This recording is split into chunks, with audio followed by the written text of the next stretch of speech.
ये दुकानें super spreader हैं। ये दुकानें सुपर स्प्रेडर हैं। ये दुकानें सुपर स्प्रेडर हैं। कोई दुकानदार सुपर स्प्रेडर नहीं है। वो अपना व्यवसाय कर रहा है, कानून को पालन करके कर रहा है, मास्क पहन के कर रहा है, डिस्टेंसिंग के साथ कर रहा है। और दुकानदारों को गाली मत दीजिए। जो लोग बॉर्डर में बैठे हुए हैं, जो लोग वहां पर धरना प्रदर्शन कर रहे हैं, पुतले फूक रहे हैं, वो सुपर स्प्रेडर नहीं है।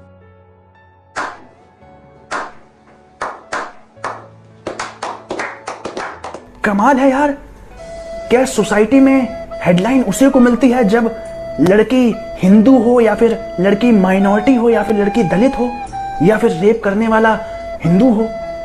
क्या हम ऐसी सोसाइटी में जीना चाहते हैं? कभी कभी लगता है यार मोदी जी सही कहते हैं। भाइयों बहनों, मैं जानता हूं मैंने कैसे कैसी ताकतों से लड़ाई मोल ली है। मैं जानता हूं कैसे कैसे लोग मेरे खिलाफ हो जाए। ये देखिए, आज हमें एक मुल्ला जी मिले हैं यहाँ पे, अपने ठेले लगाते 65 साल उम्र है उसके पश्चात भी, और अपने मुंह से बताएंगे उनके कितने बच्चे हैं। आज हिंदुस्तान में जो एक मुहिम चलाई जा रही है, उसके लिए हिंदू रक्षा दल की टीम यहाँ पे आई है। देखिए मुल्ला जी बताएंगे कितने बच्चे हैं। मुल्ला जी आपके? और बच्चे जो 23 बच्चे हैं। कितने बच्चे हैं मुल्ला जी? पास है 23 बच्चे हैं। 23। मिसेज कितनी है? घरवाली? हाँ, वाइफ? घरवाली है। एक घरवाली से 23 बच्चे। हाँ। ये देखिए 23 बच्चे मुल्ला जी के। ठीक है मुल्ला जी, बहुत बड़ी हिम्मत है आपकी। जाओ, बहुत हिम्मत है, बहुत हिम्मत है। क्या बता रहे? ये देखिए, ये देखिए हिंदुस्तान में जो हम बोलते हैं जिहादियों का हम पर हावी होना, तो हावी क्यों नहीं होगा? 67 साल की उम्र में काम कर रहे हो और 23 बच्चे हैं। हिंदू एक बच्चा करने पर, एक बच्चा करके बोलता है कि मैं आप कुछ नहीं करूंगा, तो ये लोग हमारे सर पर चढ़कर क्यों नहीं नाचेंगे? ये देखिए। और आप लोग घर में सोते रहो और वो बच्चे बनाते रहेंगे। जय श्री राम। तो उन्हें भी कह देना चाहता हूँ कि नमाज तो देखिए होगी, और हाँ, हम बारात नहीं चढ़ने देंगे। अगर आप बिना परमिशन अगर बारात चढ़ाएंगे तो हम नहीं चढ़ने देंगे। आप ईंट ले आओ, पत्थर ले आओ, गोली ले आओ, हम नहीं करने देंगे आप लोगों को ये सब। भाई जरा सच्चा और अच्छा हिंदू अपना हाथ खड़ा कर ले। अगर कोई एक आध पाकिस्तान की औलाद बैठा हो तो वो भी अपना हाथ खड़ा कर दे भाई। नहीं है हमारे बच्चे दोस्त, हमारी बहन बेटियों की नंगी पिक्चर बनाते हैं, हम उनका मर्डर भी ना करें, पंचायत हम उसको ठोकेंगे और जिसकी मारे दूध पिला रोक ले। कब तक चुप रहेंगे? हर बार हिंदू बड़ा अच्छा है जी, मुस्लिम भाई, अरे किसके भाई? ये सारे कसाई है, नंगली की बेटी के। और आपके अंदर ताकत है, जोश तो इन जवानों में पैदा करना पड़ेगा पहलवान जी। और मैं अक्सर कहता हूं, जिस और जवानी चलती है उस और जमाना चलता है। कहते दफा 144 लग रही है, अरे लगाओ, कितने मुकदमे ठोक सकते हो? कौन कौन तैयार है मुकदमा दर्ज कराने को? हाथ खड़े करो, ठोको। क्या रखा है? तुम्हारे बाप का राज है। पहलवान धर्मपाल, दिल्ली से गुड़गांव जाने में कोई दिक्कत नहीं होगी। घर में घुसने की ताकत ये सारे हिंदू रखते हैं। हिंदू महापंचायत, इतनी विशाल महापंचायत है जो कि इंड्री में आयोजित हो रही है, और हमारे साथ यहाँ पर एक सज्जन मौजूद हैं। सर नमस्कार। सज्जन नहीं, सुअरों मुसलमानों का जीजा बिट्टू बजरंगी। सर सबसे पहले अपना परिचय दी। मेरा नाम है बिट्टू बजरंगी, मेरे फेसबुक पे भी लिख रखा है जिहादियों का जीजा। और जिस भाई ने उसको मौत के घाट उतार के 72 हूरों के पास पहुंचाया, वो बहुत बढ़िया करा है।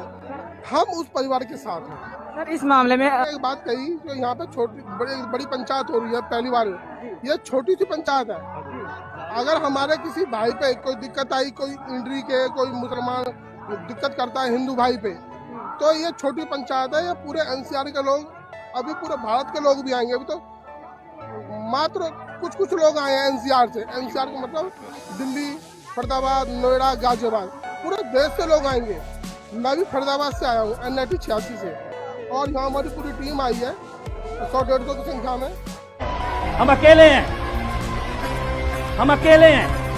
वो जम्मू कश्मीर में 370 के नाम पे जो इस्लामिक ताकतों के हाथ में पूरी की पूरी जमीन सौंप दी गई थी, उसको वापस लेने वाले पूरे विश्व में 2000 साल के इतिहास में अगर कोई एक समाज है तो वो हम हैं, जिसने वापस लिया है, लेके दिखाया है, अपनी भूमि को वापस लेके दिखाया, अपनी पहचान को वापस लेके दिखाया है। और ये केवल अंगलाई है।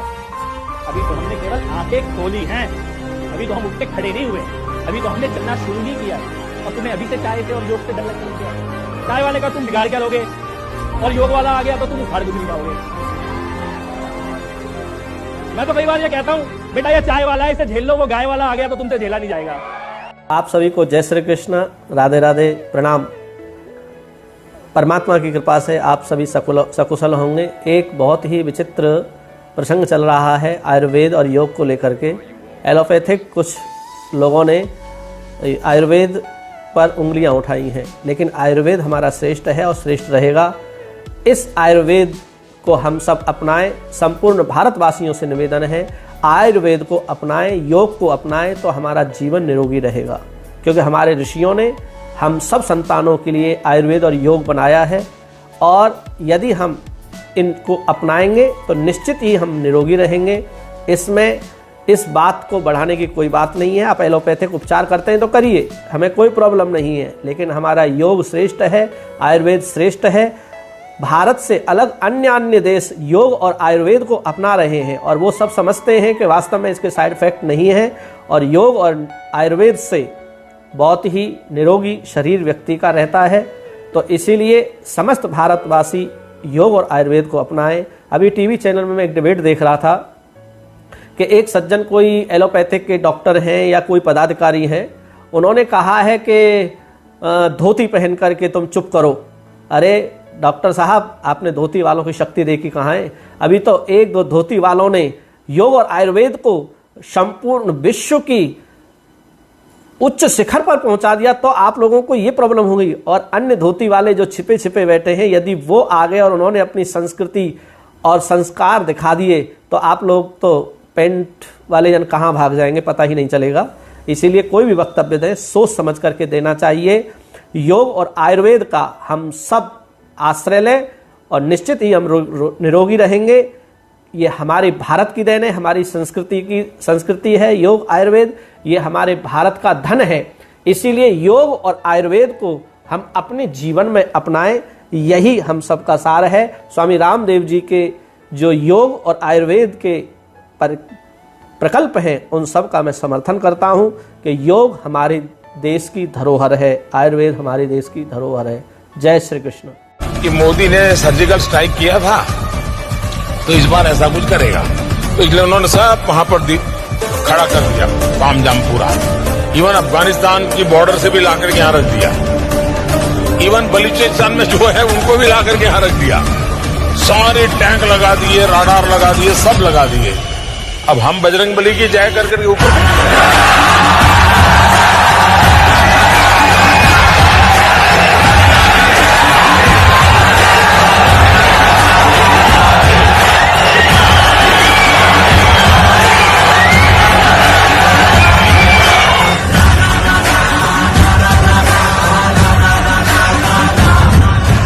कीजिएगा। दोस्तों, सनातन धर्म सिर्फ धर्म नहीं है, ये एक सोच है, ये एक साइंस है जिसे हजारों साल पहले इवॉल्व किया गया था, जो इंसान को अपग्रेड करती है, और आज भी ये उतनी ही एप्लीकेबल है। दोस्तों, इस मॉडर्न युग में हम बाहरी तौर पर बहुत बदल चुके हैं, लेकिन हमारे अंदर इंसान अब भी वही है, और आज भी सनातन प्रैक्टिसेस और साइंस हमें अपग्रेड करने के लिए उतनी ही एप्लीकेबल है। सनातन सोच के माध्यम से मैं ऐसी ही चीजें, ऐसी ही साइंस आप तक पहुंचाता रहूंगा। दोस्तों, अगर आपके दिमाग में भी ऐसी ही कुछ प्रैक्टिसेस हैं, साइंस हैं, तो आप मुझसे जरूर शेयर कीजिएगा, क्योंकि हमें लगता है इस वक्त वर्तमान में सनातन सोच की आवश्यकता है, क्योंकि यही हमारा भूत है और यही हमारा भविष्य। प्रणाम। योगी जी, प्यार मोहब्बत की बात तो ठीक है, लेकिन जब आपके भाषण सुनते हैं ऐसा लगता है कि आप सिर्फ नफरत फैला रहे हैं, जैसे सिर्फ आग लगा रहे हैं, जैसे किसी का खून पीना चाहते हैं। मैं एक सन्यासी हूं, और एक सन्यासी होने के नाते सच बोलने का साहस करता हूं। तो सच है वो बोलता हूं। देश की राजनीति सच स्वीकार करने को तैयार नहीं है। मुझे लगता है एक दिन एक सवाल मैं आपसे पूछ लेता हूं। आपने बोला कुंभ से कोरोना फैला। हाँ, बताइए। फैक्ट्स के साथ बात करेंगे मेरे से। 1 अप्रैल को जब कुंभ शुरू हुआ तो देश में कितने मामले थे? 72,000। ध्यान से सुनिएगा। अभी आप कहेंगे अमन जी मैं माफी मांगता हूं अपने शब्दों के लिए, शब्दों को आप वापस लेंगे। 1 अप्रैल को जब कुंभ शुरू हुआ, जितने भी ताल ठोके के दर्शक है ना, उसको बहुत ध्यान से सुनिए जो मैं फिगर्स बताऊंगा, इससे नैरेटिव बर्स्ट होगा। ये जो लोग कुंभ को गाली देते हैं, ये लोग सुनिएगा, आपके लिए हरिशंकर जी। 1 अप्रैल को जब कुंभ शुरू हुआ, पूरे देश में 72,000 मामले सामने आ रहे थे। 72,000 में से 76% मामले महाराष्ट्र, छत्तीसगढ़, केरल, कर्नाटक, दिल्ली और पंजाब से थे। 1 अप्रैल को उत्तराखंड में 293 मामले थे। 1 अप्रैल को उत्तराखंड में 293 मामले थे और 8 अप्रैल को 1100 मामले थे। 1100, 293 से 1100, 700 मामले बढ़े। और ये लोग कहते हैं कुंभ ने कोरोना फैलाया, कुंभ सुपर स्प्रेडर। हरिशंकर जी, आंखें खुली। उत्तराखंड में 1 अप्रैल को 293 मामले, 8 अप्रैल को 1100 मामले। आंखें खुली हरिशंकर जी। आज के बाद मत बोलिएगा कुंभ ने कोरोना फैलाया, कुंभ सुपर स्प्रेडर। बस ये आंकड़े आपकी आंखें खोलने के लिए थे। जी बोल लीजिए बात।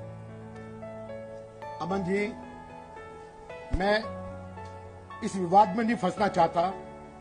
स्वामी गिरी जी की बात को मैंने कहा है और साथ में ये भी कहा कि पूरी सरकार, एक मिनट सुन लीजिए ना, एक मिनट सुन लीजिए ना, केंद्र सरकार और राज्य की सरकारें नहीं फंसिए ना, पूरे देश में लॉकडाउन लगा रही हैं। आंकड़ों के जरिए गलत साबित करिए कि कुंभ ने कोरोना फैलाया। नहीं कुछ नहीं, एक मिनट मैं इसके बाद का जवाब दूंगा आपको। मुझे आंकड़ों के जरिए गलत साबित करिए हरिशंकर गुप्ता जी कि कुंभ ने कोरोना फैलाया, वरना माफी मांगिए। आज के बाद मत बोलिएगा मेरी डिबेट में कि कुंभ ने कोरोना फैलाया।